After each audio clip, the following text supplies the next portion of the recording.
Hello, and welcome to another edition of eLumen. What am I doing? This video is designed for department chairs, also known as department coordinators within the eLumen system. If you're not a department chair or do not plan on being a department chair anytime soon, this video is probably not for you. But still good information, so feel free to give it a watch.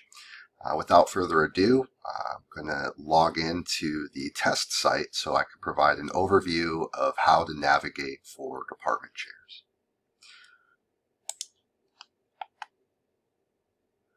Once I'm in the eLumen, I want to make sure that I have the appropriate roles selected up here at the top of the screen. I'm going to select Department Coordinator, and that is the label for our department chairs. And I'm going to select the entity that I want to work within. Some of you may have multiple entities. Some of you may only have one discipline or department listed here. It really just depends on the areas for which you're responsible for.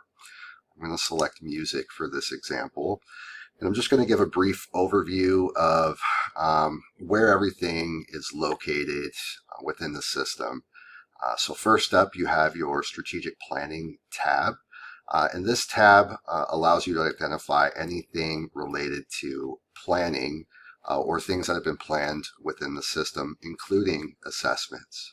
The first sub-tab is dashboard, and this is a place where you can add widgets, and these are quick looks at information related to your program that you've selected here in the drop-down menu. For now, since there's no data that can be included in a widget at this point, I'm not going to go through this. So we'll provide training on that later on once we get data into our system. Next, you have the planner.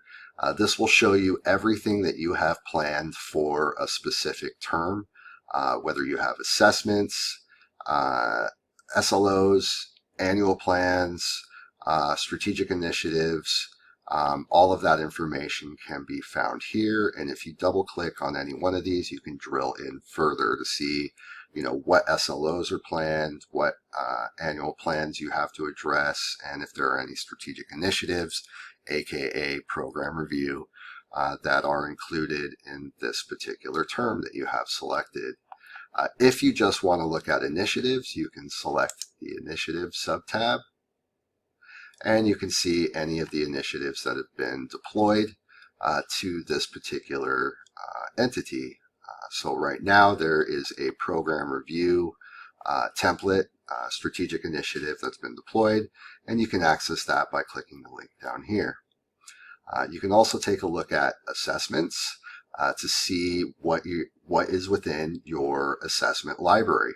Once you build assessments for a particular discipline, you can access all of the assessments, meaning all of the assessment tools, not the tools that you'll deploy to your students, but the tools that you build so that you can report the data after the assessment has occurred, and you've got data for each of your students related to their performance on any particular student learning outcome. More on this in another video. You can look at your annual plans. Currently there are none. We had planned on rolling out the annual planning process for the 2020-2021 academic year, and due to COVID that has been delayed. So more to come on annual plans as the Planning and Institutional Effectiveness Committee reviews what's possible within eLumen, and we roll that out for the 21-22 academic year. I'm going to skip over RFI for now and move on to the SLOs and Assessments tab. So this will give you an overview of your SLO listings for all of the courses within the discipline. All of this information, all of the outcome statements are tied directly to your course outlines of record. And so you know that for fall 2020, these outcome statements are your current SLO statements If you had revised statements when you select a previous term here, and when this information refreshes, you will see the language that was relevant to that particular term, which may be older SLO language. You can see your curriculum map, and this is how we'll demonstrate that our course outcomes are tied to our program outcomes. And there will be a specific video training on how to map course outcomes to program outcomes. So more on that in another video. You can develop outcomes groups if you like, and this will allow you to tie specific outcomes together across multiple courses. For example, you may want to build an outcomes group that's related to a particular institutional student learning outcome or a particular program student learning outcome, or maybe you work within the English or mathematics or ESL departments, and you want to know how are students performing on basic skills related outcomes. And so you can tie all of those outcomes together into an outcome group just for those basic skills related outcomes. And then finally, you can take a look at all of the assessments that you have built for the department that you've selected up here in the entity dropdown. This may look familiar to you because you can also get at this from the strategic planning tab. In addition, there is the curriculum tab. So you could take a look at all of the curriculum and filter based on course code, course title, whether distance education is approved, and so forth. And then the org management tab will allow you to get an overview of what is going on with each of your courses within the entity selected in the drop-down above, and for the specific term that you're looking for. So for music, we can see all of the sections that have been imported that have been connected to this particular entity. So for example, Music 061, we can see all of the sections that are available for fall 2020, what the attributes are for that particular course, and who the evaluator is. And most often the evaluator is the instructor of record for any given section.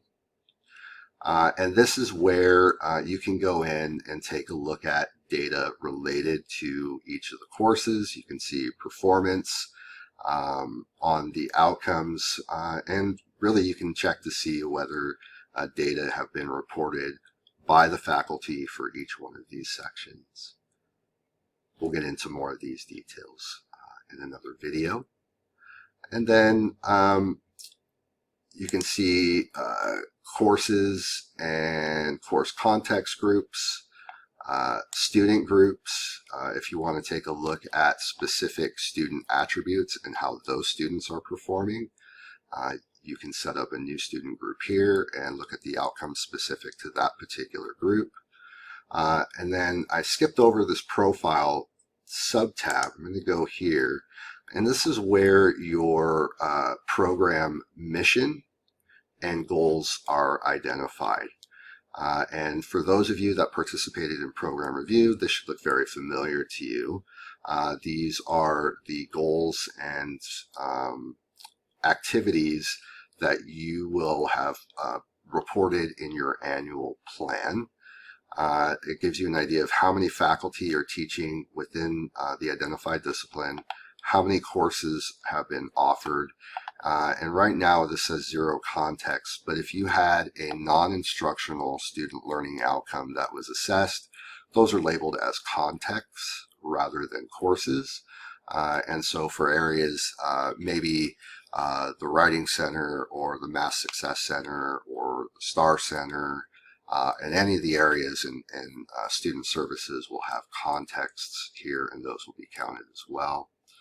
And then finally, the Reports tab, and here is a listing of all of the reports that are available to department chairs, aka department coordinators, within eLumen. So if you want to drill into your data and present your data to your department meeting, or maybe at a division meeting to highlight successes or challenges, you can access your data and set up report parameters here so you can get at that information. Okay, so this was a quick overview of of how to navigate within the eLumen system for department coordinators. We'll be following up with another video on how to begin the assessment process.